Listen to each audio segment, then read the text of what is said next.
Hello friends, welcome to learn with Nikita. आज हम पढ़ेंगे class 9 science chapter 1 matter in our surrounding के exercise question. तो चलिए स्टार्ट करते हैं अपने चैप्टर को। तो चैप्टर का पहला एक्सरसाइज क्वेश्चन है convert the following temperature into Celsius scale. यहाँ पर हमें केल्विन में दिए हुए हैं टेम्परेचर, हमें इन्हें सेल्सियस में चेंज करना है।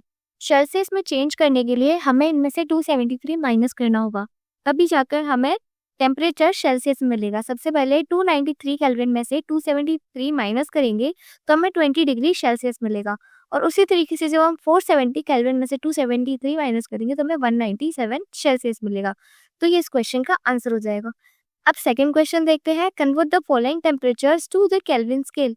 अब पहले हमें केल्विन दिया था, टेम्परेचर सेल्सियस में बदलना था, इसीलिए हमने -273 किया। यहाँ पर हमें सेल्सियस गिवन है, केल्विन में चेंज करना है, इसीलिए इसमें 273 को ऐड करेंगे। जब 25 में 273 ऐड करेंगे तो हमारे पास आ जाएगा 298 केल्विन। और जब हम 373 के सेल्सियस में से 273 को ऐड करेंगे तो हमें 646 केल्विन मिलेगा। तो ये हो जाएंगे इस क्वेश्चन के आंसर्स।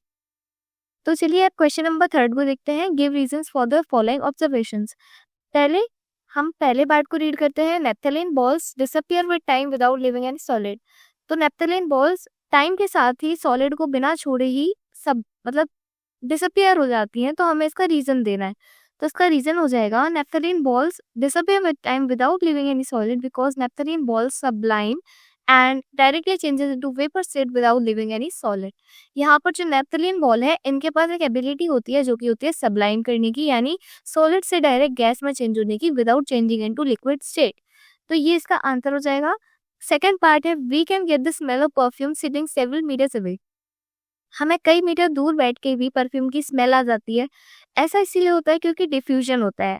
डिफ्यूजन, पार्टिकल्स मिक्स होते हैं एक दूसरे से, और वो जो स्पीड होती है जितनी ज्यादा होती है उतनी ज्यादा ही स्मेल दूर तक जा पाती है। तो इसका आंसर भी हमें यही लिखना है। We can get the smell of perfume sitting several metres away due to diffusion. Vapours of perfume move rapidly in all the directions spreading in the air by diffusion. When perfume vapors reach several meters away, we can get the smell of perfume. तो ये इसका answer हो जाएगा। चलिए next question देखते हैं, arrange the following substances in increasing order of forces of attraction between the particles. सबसे पहले हमें क्या करना है, हमें बताना है कि किस किस में कितनी फोर्स ऑफ अट्रैक्शन है और उन्हें इंक्रीजिंग ऑर्डर में अरेंज करना है। यानी सबसे कम किस में है, देन हमें जानना है सबसे ज्यादा कितने हैं। तो सबसे पहले वाटर एक लिक्विड होती है और शुगर सॉलिड होती है और जो ऑक्सीजन होती है वो गैस होती है। तो गैस की जो इंटरमॉलिक्यूलर स्पेस होती है, मतलब इंटरमॉलिक्यूलर फोर्स ऑफ अट्रैक्शन होती है, वो सबसे कम होती है। तो हम ऑक्सीजन को सबसे फर्स्ट में लेंगे।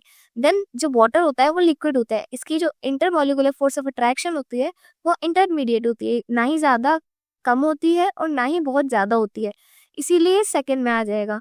और थर्ड है शुगर। शुगर एक सॉलिड है, इसकी जो फोर्स ऑफ अट्रैक्शन है पार्टिकल्स के बीच में वो सबसे ज्यादा होगी। तो हम आंसर लिख देंगे, पहले आएगा oxygen, then water, then sugar. अब देखते हैं question number 5। Question number 5, what is the physical state of water at. अब सबसे पहले इस क्वेश्चन को सॉल्व करने से पहले हमें पता होना चाहिए पानी का मेल्टिंग पॉइंट और पानी का बॉइलिंग पॉइंट। पानी मेल्ट होता है 0 डिग्री सेल्सियस पर और जो बॉयल होता है वो 100 डिग्री सेल्सियस को होता है। तो सबसे पहला पार्ट है 25 डिग्री सेल्सियस का। 25 डिग्री सेल्सियस पे पानी लिक्विड ही रहेगा और 0 डिग्री सेल्सियस पे वो सॉलिड भी रहेगा, लिक्विड भी रहेगा, क्योंकि 0 डिग्री उसका मेल्टिंग पॉइंट है, यानी वो सॉलिड से लिक्विड में चेंज हो रहा होगा लेकिन कंप्लीटली चेंज नहीं हुआ होगा, इसीलिए वो दोनों स्टेट में प्रेजेंट होगा। इसी तरीके से 100 डिग्री सेल्सियस का केस है, ये इसका बॉइलिंग पॉइंट है, इसीलिए वाटर बॉयल भी हो रहा होगा और गैस में चेंज भी हो रहा होगा, इसीलिए ये दोनों स्टेट में प्रेजेंट होगा। अब चलिए नेक्स्ट क्वेश्चन पे चलते हैं। नेक्स्ट क्वेश्चन है, गिव रीजंस टू जस्टिफाई। तो हमें 2 रीजंस देने हैं इन स्टेटमेंट्स को जस्टिफाई करने के लिए। पहला स्टेटमेंट है, water at room temperature is a liquid. पानी रूम टेम्परेचर पे एक लिक्विड होता है। इसके रीजंस क्या देंगे हम, क्योंकि उसके पास कोई फिक्स शेप नहीं होती है, उसके पास फिक्स्ड वॉल्यूम होती है, लेकिन उसके पास फ्लो करने की एबिलिटी होती है, उसका मेल्टिंग पॉइंट 0 डिग्री सेल्सियस और बॉइलिंग पॉइंट 100 डिग्री सेल्सियस ही होता है, इसीलिए रूम टेम्परेचर पर कोई भी वाटर रखा हो तो वो लिक्विड होगा। सेकेंड, हमें जस्टिफाई करना है स्टेटमेंट, एन आयरन अलमीरा is a solid at room temperature. Room temperature पर एक आयरन की अलमीरा एक सॉलिड है। तो इसका आंसर हम इस तरीके से लिखेंगे, क्योंकि उसके पास एक फिक्स्ड शेप है, उसके पास अपनी फिक्स्ड वॉल्यूम है, उसके पास अपने शेप को मेंटेन करने की एबिलिटी है और आयरन जिससे वो अलमीरा बनी हुई उसका जो मेल्टिंग पॉइंट है वो रूम के टेम्परेचर से ज्यादा है। तो इसका आंसर इस तरीके से हमें लिखना है। देन क्वेश्चन नंबर 7 है why is ice at 273 kelvin more effective in cooling than water at the same temperature. अब इसे आपको अच्छे से समझना होगा, ये काफी इंपॉर्टेंट क्वेश्चन है। अब आपको कैसे समझना है, सबसे पहले आइस है और वाटर है, दोनों ही सेम टेम्परेचर पे है। अब सेम टेम्परेचर पे है यानी 273 केल्विन यानी 0 डिग्री सेल्सियस पर है। मतलब कूलिंग कब होती है, कूलिंग जब होती है जब कोई सब्सटेंस अपने सराउंडिंग से हीट को एब्जॉर्ब कर लेता है, ले लेता है। अब हम आइस का केस समझते हैं। जब आइस अपने स्टेट को चेंज करने के लिए अपने सराउंडिंग से हीट लेगी सॉलिड से लिक्विड बनने के लिए, तो वो लेटेंट हीट ऑफ फ्यूजन को और ज्यादा ले लेगी। मतलब स्टेट चेंज करने के लिए भी चाहिए और टेम्परेचर चेंज करने के लिए चाहिए। तो यहाँ पर जो हीट होगी वो आइस के द्वारा ज्यादा एब्जॉर्ब होगी, वेयर एज वाटर जो होगा वो सिर्फ अपने टेम्परेचर को इंक्रीज करने की कोशिश करेगा, इसीलिए वो अपने सराउंडिंग से हीट थोड़ी थोड़ी लेगा। जिसने ज्यादा हीट एब्जॉर्ब की वही ज्यादा कूलिंग करेगा। यहाँ पर आइस ने सबसे ज्यादा कूलिंग इसीलिए की क्योंकि उसने ज्यादा टेम्परेचर एब्जॉर्ब किया। तो इसका आंसर ये हो जाएगा। देन चलते हैं क्वेश्चन नंबर 8 पे, what produces more severe Burns, boiling water और स्टीम। अब सबसे पहले ये भी लेटेंट हीट से ही रिलेटेड है। अब जो बर्न किससे ज्यादा जलेंगे हम, किससे, बॉइलिंग वाटर से या फिर स्टीम से। तो इसका करेक्ट आंसर स्टीम होगा। स्टीम किस लिए होगा, स्टीम इसीलिए होगा क्योंकि स्टीम जब वाटर से लिक्विड में चेंज हो रही होगी तब इसने लेटेंट हीट ऑफ वेपोराइजेशन को ले लिया होगा।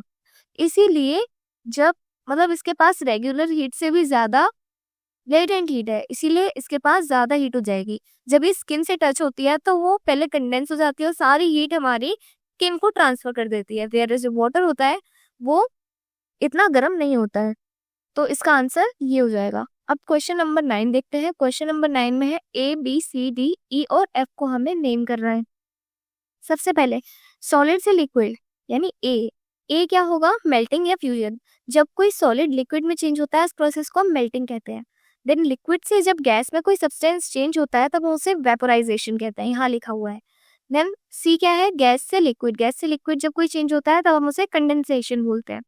देन लिक्विड से सॉलिड जब कोई चीज चेंज होती है तब हम उसे फ्रीजिंग या फिर सॉलिडिफिकेशन बोलते हैं। ई, यहाँ पर ई है सॉलिड से गैस। सॉलिड से गैस वाली प्रॉपर्टी को हम बोलते हैं सब्लिमेशन, यहाँ पर भी दिया हुआ है। और एफ है कोई गैस सॉलिड में चेंज हो रही है तो हम उसे कहेंगे डिपोजिशन। तो ये आपके सारे आंसर्स हो गए। इसी के साथ हमारी एक्सरसाइज कंप्लीट होती है। अगर आपको ये वीडियो अच्छा लगे इस वीडियो को लाइक और हमारे चैनल को सब्सक्राइब जरूर कीजिएगा। तब तक के लिए थैंक्स फॉर वॉचिंग।